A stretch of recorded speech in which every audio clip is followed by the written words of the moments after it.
नए मुख्यमंत्री को लेकर के इस बीच बड़ी खबर सामने आ रही है। आपको बता दें कि लगातार पिछले कई दिनों से ये सस्पेंस बना हुआ है कि आखिर दिल्ली का मुख्यमंत्री कौन होगा और बीजेपी किसके चेहरे पर मुख्यमंत्री के तौर पर मुहर लगाएगी, इस बात की चर्चा चल रही है। ऐसे में आपको बता दें बड़ी खबर सामने आ रही है कि जल्द ही बीजेपी पर्यवेक्षकों की नियुक्ति कर सकती है, जिसके बाद ये पर्यवेक्षक जो बीजेपी के 48 विधायक जीते हैं उनके साथ एक बैठक करेगी और उसके बाद ये पर्यवेक्षक बीजेपी के नए मुख्यमंत्री के नाम का ऐलान कर सकते हैं। दरअसल आपको बता दें कि दिल्ली मुख्यमंत्री को लेकर के भारतीय जनता पार्टी रविवार को 2 पर्यवेक्षक नियुक्त कर सकती है और हो सकता है कि कल यानी कि सोमवार को बीजेपी दिल्ली के नए सीएम का नाम अनाउंस कर दे।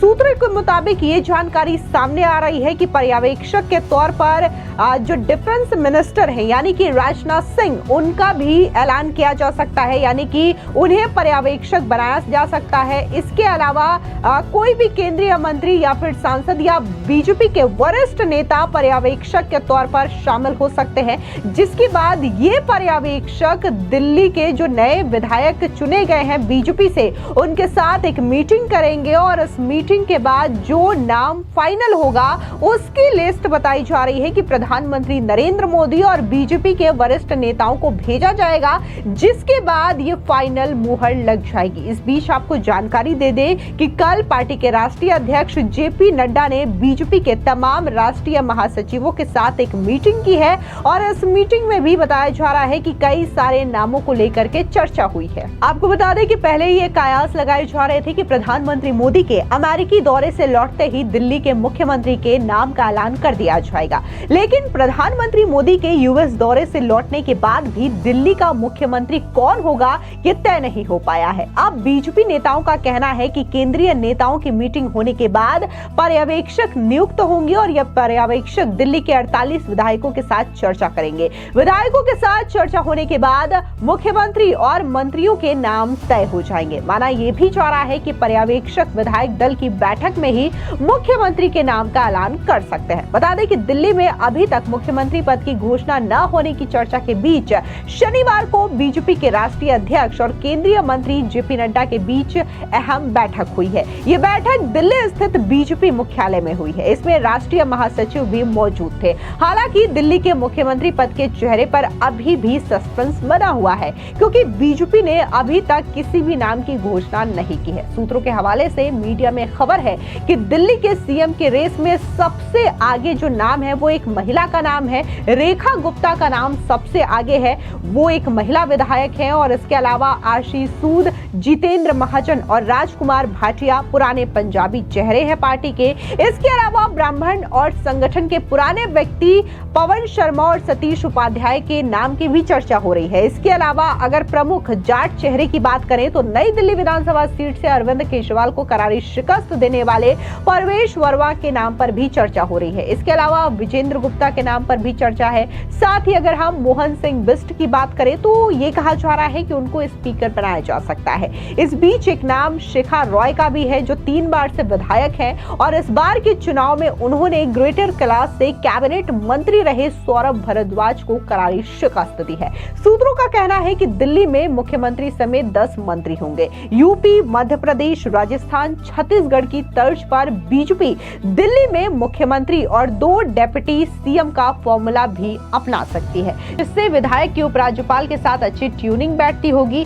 उसी विधायक को सीएम बनाने का मौका मिल सकता है। इसके पीछे की वजह यह है कि उपराज्यपाल के साथ समन्वय कर वो दिल्ली के विकास को तेजी के साथ आगे बढ़ा सकते हैं, क्योंकि अगर हम पिछली सरकार की बात करें, अरविंद केजरीवाल रहे हो या फिर आतिशी रही हो, लगातार उपराज्यपाल के साथ टकराव की खबरें आती थी और इस टकराव के वजह से, इस नोकझोंक की वजह से दिल्ली के विकास कार्यों की कई सारी योजनाएं थी जो कि धरातल पर नहीं उतर पाती थी। ऐसे में इस बात को भी ध्यान में रखना चाहिए कि जो उपराज्यपाल है और जो सीएम बनेंगे उनकी ट्यूनिंग अच्छी हो। इसके अलावा बीजेपी सूत्रों का कहना है कि नवनिर्वाचित 48 विधायकों में से ही सीएम चुना जाएगा, लेकिन उससे पहले दिल्ली की सियासी जमीन, समस्या और परिस्थितियों का आंकलन और अध्ययन भी किया जाएगा। जो विधायक पैमाने के सांचे में फिट बैठेगा वही दिल्ली का अगला मुख्यमंत्री होगा, क्योंकि बीच में खबरें कई सारी चल रही थी कि दिल्ली का जो नया मुख्यमंत्री है उसमें मनोज तिवारी का नाम स्मृति ईरानी का नाम, बांसुरी स्वराज का नाम, इन तमाम लोगों के नाम भी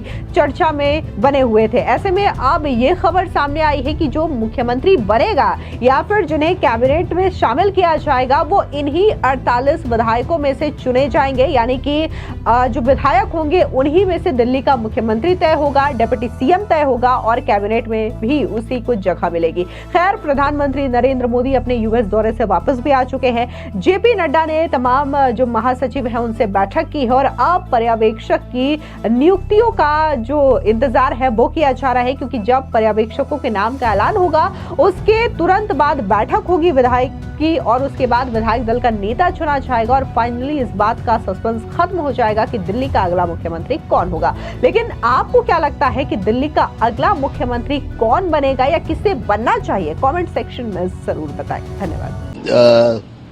देखिए, शीश महल जनता के साथ एक धोखे का प्रतीक बन गया है।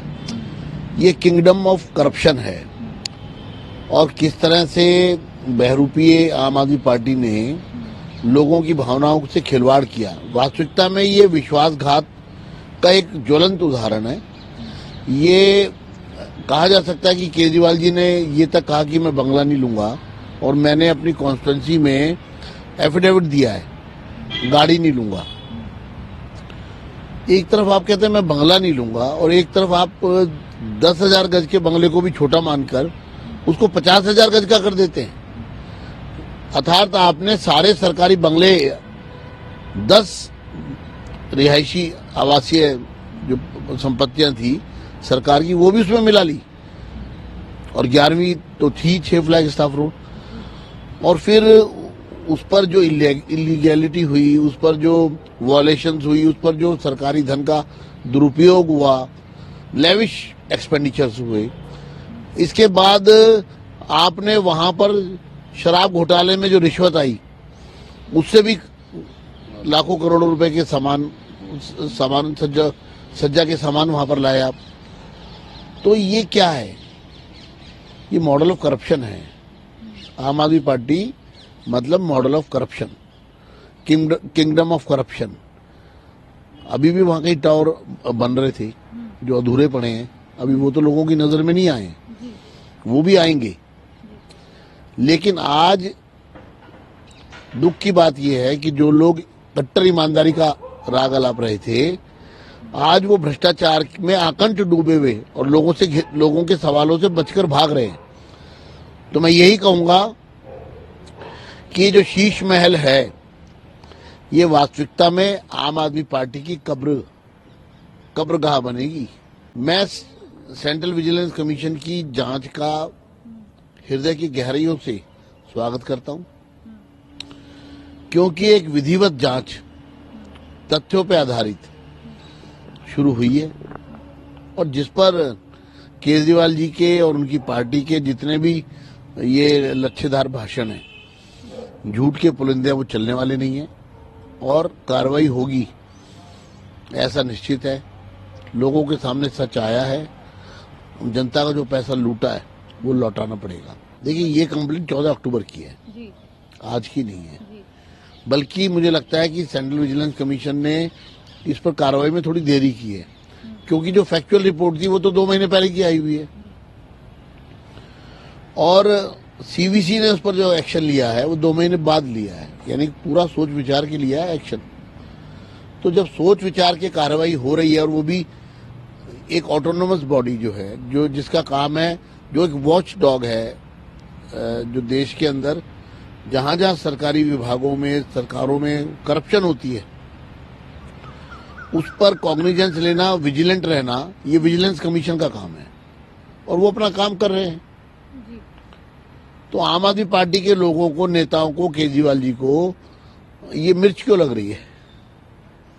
जो बार बार घड़ियाली आंसू बहा रहे हैं, क्यों?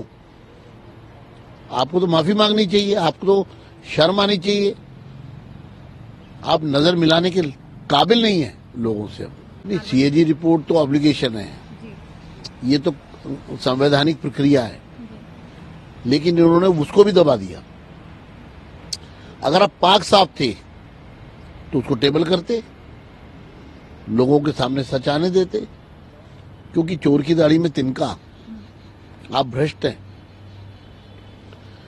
सीएजी की रिपोर्ट पिछले 7 साल से दिल्ली विधानसभा के सदन में नहीं आई है।